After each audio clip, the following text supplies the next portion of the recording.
With Trump's COVID diagnosis, our panty-waist press are proving that even a polar vortex couldn't prevent them from melting down like 2 scoops of cookies and cream on a sunny summer day. Fortunately for those of us with even a modicum of self-respect, we can look forward to 4 more years of a commander-in-chief that actually owns a pair. So toughen up, buttercups, or the next 4 years are going to be a rocky road. Never tell them who I am. Well, how dare I'm a man. 6 shooters in both my hands. I'm a cold-blooded brother, a real bad mother. Watch out, honey, here I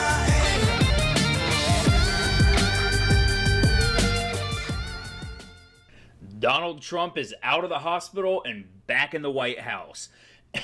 And it only took a couple days, and apparently he is feeling better than he has in 20 years. So much for COVID being this hysteria-driven death machine that the press keeps pushing out. So we have this one on the Daily Wire. President Donald Trump released a positive video message on Monday evening following his release from Walter Reed Medical Center, telling people not to live in fear of the pandemic. And I'm going to play the video in just a second, but how interesting is that? You know, you hear anybody from the left that has had COVID or anything, and they're like, it was so terrible. I wouldn't wish it on my worst enemy, except for Donald Trump. It's so bad. You know, they act like they're knocking on death's door, and they think they're getting some sort of pity points. Why do you want pity points? Meanwhile, you got Donald Trump here, who admits that he wasn't feeling very good. But then after a few days, he's back up, he's back on the bull, and he's back in the saddle again. You know, there was a time when that was what you aspired to be. You aspired to be somebody who could take their lumps and get back up and keep going.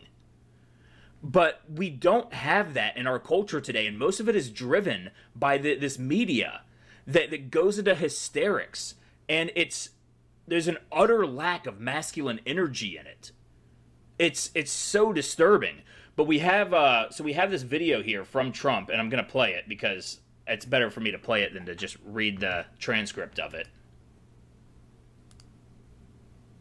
I just left Walter Reed Medical Center, and it's really something very special. The doctors, the nurses, the first responders, and I learned so much about coronavirus. And one thing that's for certain, don't let it dominate you. Don't be afraid of it. You're going to beat it. We have the best medical equipment. We have the best medicines, all developed recently. And you're going to beat it. I didn't feel so good. And 2 days ago, I could have left 2 days ago. 2 days ago, I felt great, like better than I have in a long time. I said just recently, better than 20 years ago. Don't let it dominate. Don't let it take over your lives. Don't let that happen. We have the greatest country in the world. We're going back to work. We're going to be out front. As your leader, I had to do that. I knew there's danger to it, but I had to do it. I stood out front. I led. Nobody that's a leader would not do what I did. And I know there's a risk, there's a danger, but that's okay. And now I'm better, and maybe I'm immune. I don't know. But don't let it dominate your lives. Get out there. Be careful.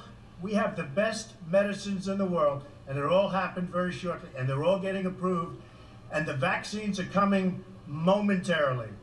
Thank you very much, and Walter Reed, what a group of people. Thank you very much. What a great message. And if you contrast it with the message that you get from Democrats, the message that you get from the left-wing people in the media, look at how it's such an inversion of what they present to you.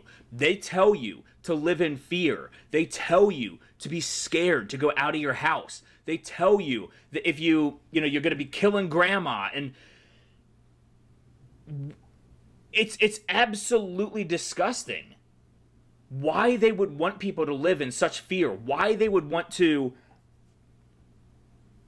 take away your livelihood and make you do so willingly.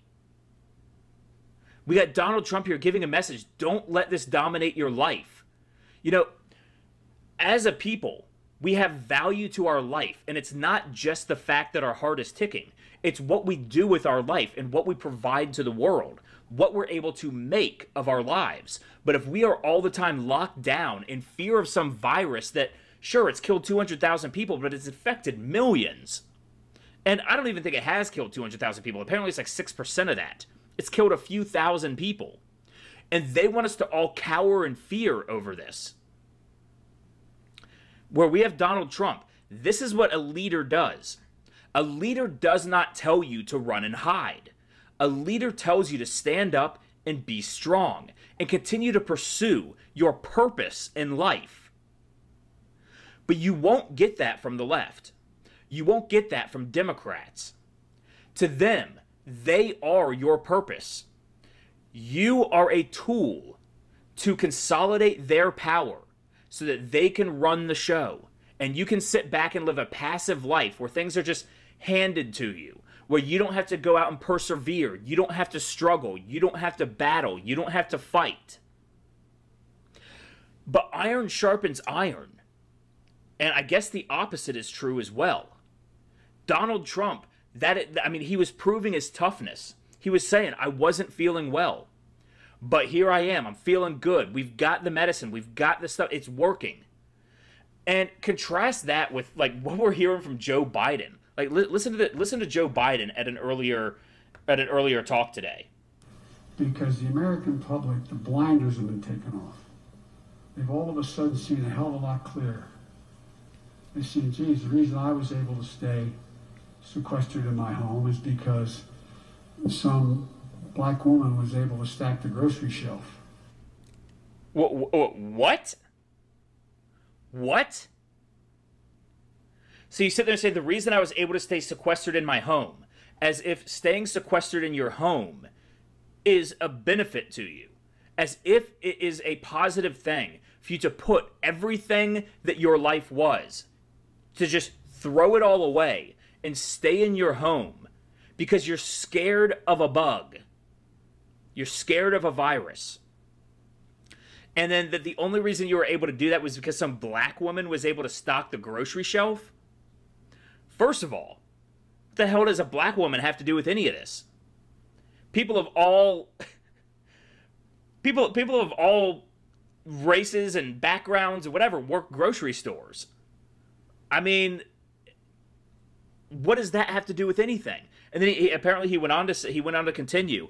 Or a young Hispanic is out there. These dreamers are out there. 60,000 of them acting as first responders and nurses and docs. And then we wonder why Trump is actually gaining ground in the black community and the Latino community. Apparently in Florida, Biden is completely underwater in Florida because of the far left lurch of the Democrat Party. He doesn't understand these people. They view these people as just monolithic tools to amass their power under.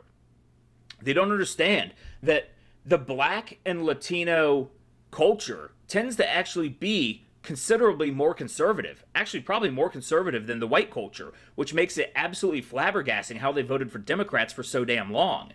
But the Democrats have manipulated them, and they're waking up to it. But I think in Miami-Dade County, I think, in Florida, just in Florida in general, I think Trump has 50% of the Latino vote right now, and Biden has 46.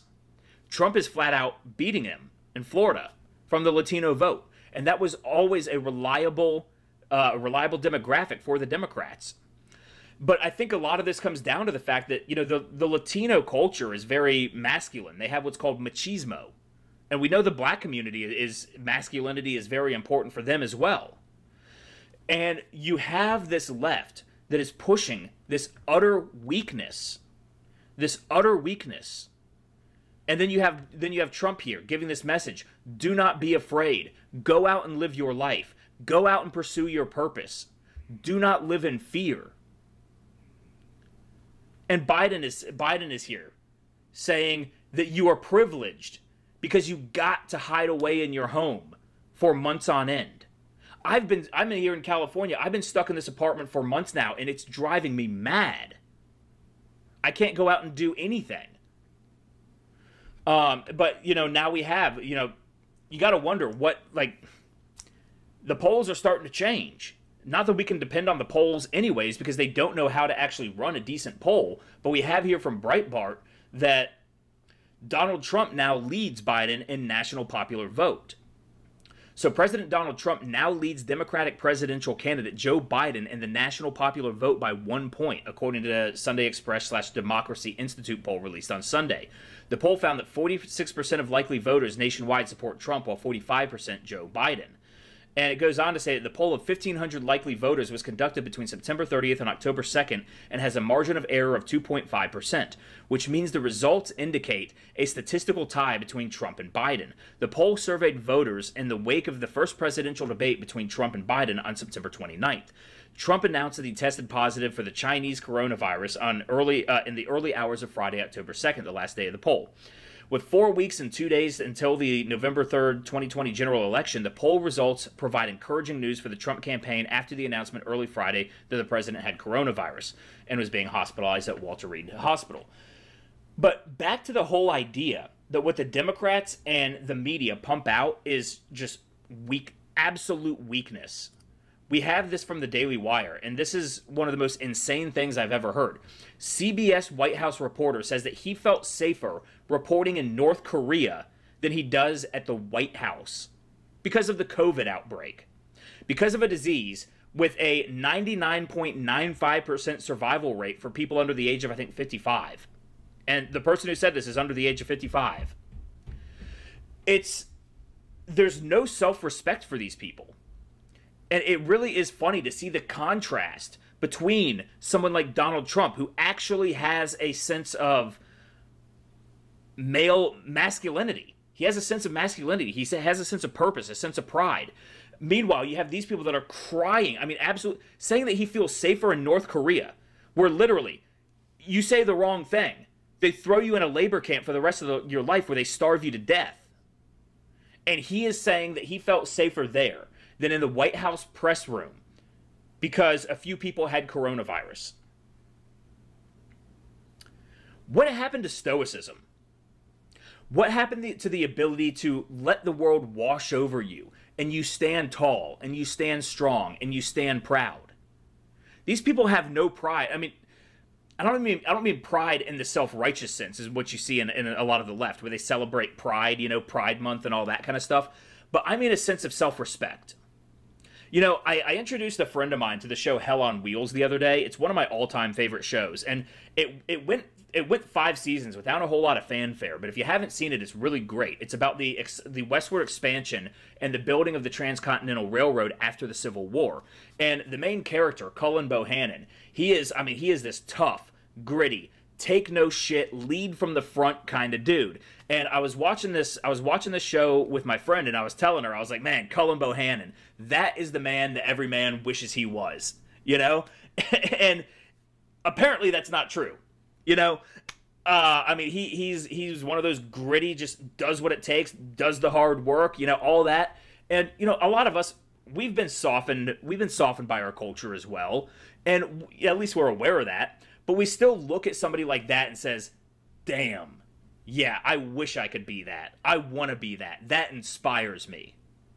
Now you have people on the left and the Democrats and the press that would look at somebody like that, and all they would see is like a terrible tyrant or something. They'd be like, oh, well, in the show, he was actually a former slave owner, and he goes out west to get revenge on the Union soldiers who killed his family and ends up becoming an integral part of building the Transcontinental Railroad. And I guarantee you, all these people, none of them would be able to see beyond the fact that he was once a slave owner. They would be like, oh, he was a racist, bigot, all that. They'd probably even call him a homophobe, even though it took place like right after the Civil War. Who wasn't back then? But that masculine energy is so lost in our culture today. And so, before we get going, let me just say, as the news continues to break on how President Donald Trump and several members of his inner circle tested positive for COVID-19, Tracy felt safer working in North Korea than at the White House. Excuse me. And so here we have it. Ben Tracy. I felt safer reporting in North Korea than I currently do reporting at the White House. This is just crazy. No, this is not crazy. You are crazy. And you are a bitch. I used to listen to Neil Bortz all the time. I don't know if you guys are familiar with Neil Bortz. He was a very libertarian talk radio guy. He retired, I think, in like 2012 or so. And he used to always talk about what he called the candy-assification of America. And I love that term, and I loved when he talked about it. And back then, when I heard that, I never imagined that it would have gone this far, that it would have seeped so deep into the DNA of American culture that it is good to be weak, that it is good to be such a pushover, that it is good to be such a wimp, such a pussy. I mean, this person that has no idea how just absolutely embarrassing they sound. This person should be absolutely embarrassed for making this statement. You know, conservatives on Twitter, of course, roundly roasted Tracy for such a statement. So the redheaded libertarian said, according to DRNK's 3-generation rule, if you or your relative commits a crime, you and the next 3 generations of your family must spend their life in a labor camp, including unborn children. But I'm glad you felt safe in North Korea, Ben. These people have lost their damn minds. I mean, I can't wrap my head around what would cause someone to so publicly humiliate themselves on purpose, and how they do not view this sort of neurosis as embarrassing. I mean, it's an utter lack of masculine energy. It's like these people have been systematically castrated and put on a steady diet of estrogen and infantilism. It's the coddling that has been going on for decades. And I think that's what Bortz was talking about when he talked about the candy assification of America as a byproduct of the coddling of children, and how they grow up and they're a little directionless and this and that. But this is back in 2012. It had not gotten to this level before. It had not gotten to this level. You can actually have a grown man saying that he felt safer in North Korea than he did in the White House because of coronavirus. And if you look at his picture, he's a young dude. This dude would get coronavirus and have like an almost 100% chance of surviving. Like one hair shy of 100% chance of surviving. Yet he is that scared, that trembling in his britches. It's embarrassing. And you have to wonder, like, are they really that weak, or did they sell their soul for cocktail parties and dinners? I mean, what's behind it? I can't even wrap my head around people who would act this way and act this weak. I mean, they've got to be utterly detached from the human soul, from the human condition, from all that envelops humanity in a sense of self. It's as if they feel like they're falling on a grenade that they're protecting nobody from.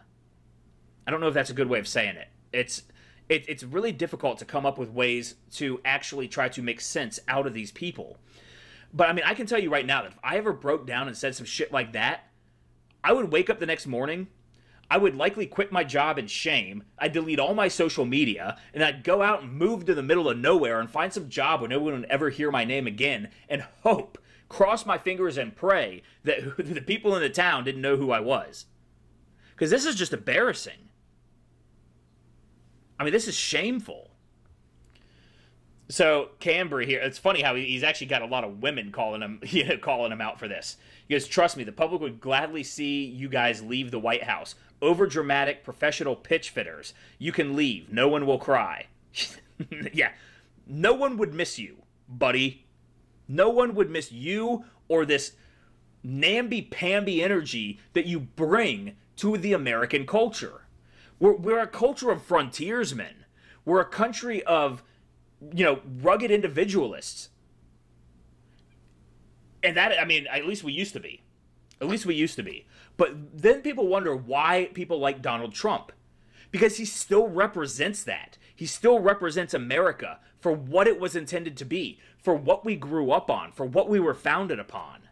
We haven't thrown it all away in the name of crying over other people's feelings, which is essentially what the left does. And of course, we all know that there are more savage people who are not actually like that are disseminating this down into the culture to make useful idiots out of people. Because we all know that there is a reason for this. There is a reason why these people who are in the upper echelons of power, they will go out and they will push this agenda. They will push this softening of the people. They themselves don't live that way in private. I can almost guarantee you.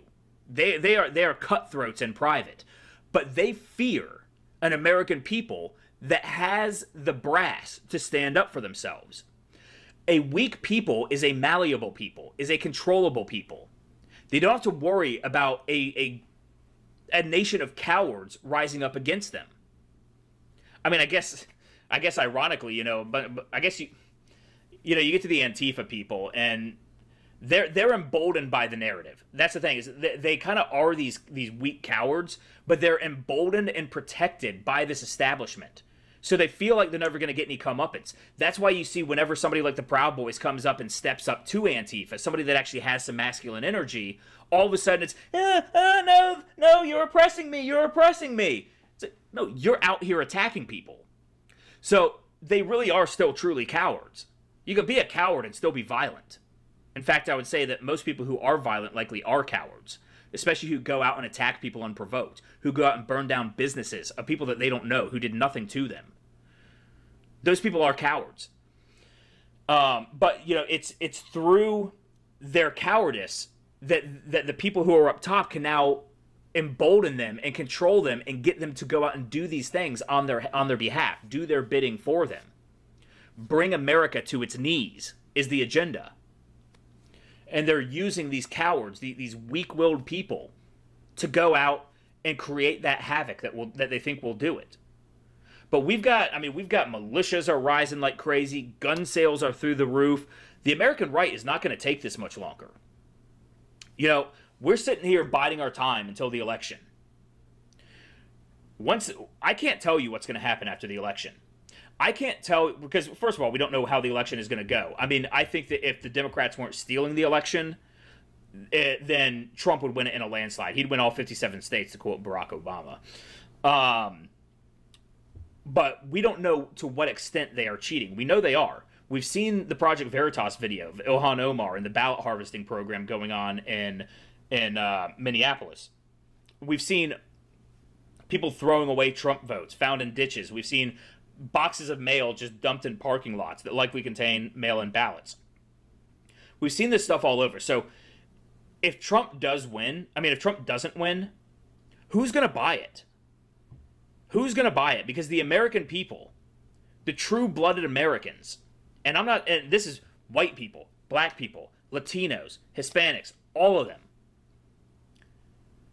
Trump has the support of the American people. The only people he doesn't have the support are these leftist elites that make up, and the cohorts that follow them, which make up like 15 to 20% of the country. If this was an election with no cheating, I would think that Donald Trump would win 70 to 80% of the vote. But we know that's not going to happen because we know that they are cheating, and we know that there are people who are weak and manipulatable and controllable. And they're going to go out and they're going to do the bidding for these people. So, Chris Hoke, I don't know how to say his name, responded to Ben Trey. He says, "This is absolutely bonkers. Never underestimate the ability of national journalists to make everything about themselves. This take is trying to make it seem like a White House reporter is akin to being an active duty soldier." Exactly. These people don't realize how unimportant they are. I mean, I hate to sound like a dick, but this Ben Tracy guy could die tomorrow and not a single person would miss him, and he would have contributed nothing to the world. I hate to say that, Ben, but you are a useless person. You are a useless person. So if Ben Tracy would have made one screw-up while reporting in North Korea, he wouldn't have just become sick.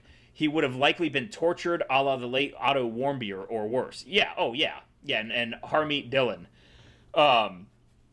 says, yes, the White House is just like North Korea, other than the beating, starvation, lack of electricity, organ harvesting, punishment of your parents, your children, your extended family on the basis of your network's reporting. You're a clown. This guy is, clown is almost too nice. Too nice. This guy is... He is right. He's the bitch of the bunch. This guy needs to be mocked. He needs to be ridiculed. He needs to be given that tough love. He needs to toughen up. Because what a bitch. What a bitch.